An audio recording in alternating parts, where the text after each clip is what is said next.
देखिए, सर्वोच्च न्यायालय ने क्या बोला, हमको फूड सेफ्टी एक्ट, हाइजीन की कंसिडरेशंस इम्पॉर्टेंट हमारे लिए, नाम इम्पॉर्टेंट नहीं है। जब हम किसी स्टोर में जाते हैं अपना सामान लेने, तो क्या हम दुकानदार का नाम पूछते हैं? क्या जब आप मॉडर्न स्टोर, खन्ना स्टोर्स और आप कौन सा है वो ईटिंग जॉइंट सदर में जी, मैं बहुत कम गया हूँ इन जगह, आप क्या वहाँ जाके वेटर से, बेहरा से, बटलर से पूछते हो कि तुम्हारी जात क्या है? ये विश्व में कहीं नहीं होता है और ये कभी होना भी नहीं चाहिए। हमारी जात एक ही है, मानवता। हम इंसान हैं, रक्त सबका एक है। जब ब्लड ट्रांसफ्यूजन होता है तो आप उस वक्त ये पूछते हो कि तुम ये हिंदू का ब्लड है क्या, मुसलमान का ब्लड है या क्रिश्चियन का है कि बुद्ध है कि ईसाई का कि सिख का?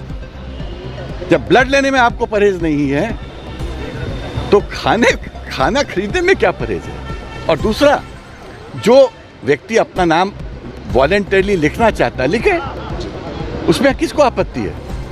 अगर कोई व्यक्ति चाहता है कि मैं अपना नाम बोर्ड में रखूं अपने दुकान के बाहर, तो उसकी स्वेच्छा है, उसको तो परमिशन है, उसको परमिशन की ज़रूरत भी नहीं है। तो ये जो सुप्रीम कोर्ट ने जो आदेश दिया है, ये संविधान के लिए एक मील का पत्थर है। देखिए, मेरा बहुत क्लियर वक्तव्य है कि जो बातें कही गई हैं वो उस जजमेंट के लिए आवश्यक नहीं थी। ये तो आरएसएस का जो प्रतिबंध था वो कोर्ट ने नहीं हटाया है, वो तो सरकार ने हटाया है। उससे वो केस इन्फ्रक्चुअस हो गया था, तो 2 लाइन में वो केस ख़त्म हो सकता था। It has become academic, the case is dismissed और विड्रॉन। जो जजेस ने जो टिप्पणी की है आरएसएस के लिए, वो उसको हम लोग अंग्रेजी में कहते हैं obiter dicta, not necessary for the case. तो वो ऑबिटर डिक्टा है, वो कोई कानून भी नहीं है और वो जजेस की पर्सनल व्यू है। और सुप्रीम कोर्ट कई बार बोल चुका है कि जजेस को अपनी पर्सनल व्यू जजमेंट्स के थ्रू रिफ्लेक्ट नहीं करनी चाहिए। ये सुप्रीम कोर्ट कहता है, मैं नहीं कह रहा हूँ। और न्यायपालिका के स्वतंत्रता के लिए भी इम्पोर्टेंट है कि पर्सनल व्यूज से हम बचें।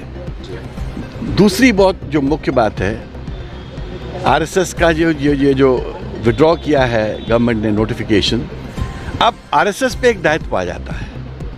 आरएसएस को ये बताना चाहिए कि वो पॉलिटिकल ऑर्गेनाइजेशन है कि नहीं है। अगर आरएसएस बीजेपी का चुनाव में प्रबंधन करती है या समर्थन करती है तो वो गलत है। फिर आपके कर्मचारी वहाँ आरएसएस के मेंबर्स नहीं बन सकते।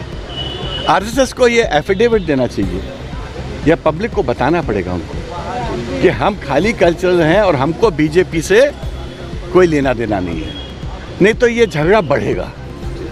आप सरकारी नौकरी में होके किसी पार्टी से संबंधित ऑर्गेनाइजेशन के एक्टिविटीज़ में पार्टिसिपेट नहीं कर सकते हो। स्कूल, कॉलेज, यूनिवर्सिटी, हॉस्पिटल, इस प्रकार की जगहों पे स्वतंत्र है सब लोग जाने के लिए, कोई भी पॉलिटिकल पार्टी का हो। मगर अगर आप ये बोलना चाहते हो कि आपका बीजेपी से कोई संबंध नहीं है, आप कल्चरल ऑर्गेनाइजेशन हो, तो आपको ये बात पब्लिक को प्रूव करनी पड़ेगी। पब्लिक इसको बिलीव नहीं कर सकती, क्योंकि नहीं करेगी कि 2 इलेक्शन मैंने भी लड़े जबलपुर में और पूरी आरएसएस बीजेपी के साथ वो इलेक्शन लड़ रही थी, और मैं झूठ नहीं बोल रहा हूँ, मेरे पास प्रमाण है। इसलिए मैं कह रहा हूँ कि जजेस को भी टिप्पणी नहीं करनी चाहिए इस प्रकार की जो कंट्रोवर्शियल होती है। और दूसरा मेरा कहना है कि आरएसएस को खुद बताना पड़ेगा कि उसका जो कैरेक्टर क्या है।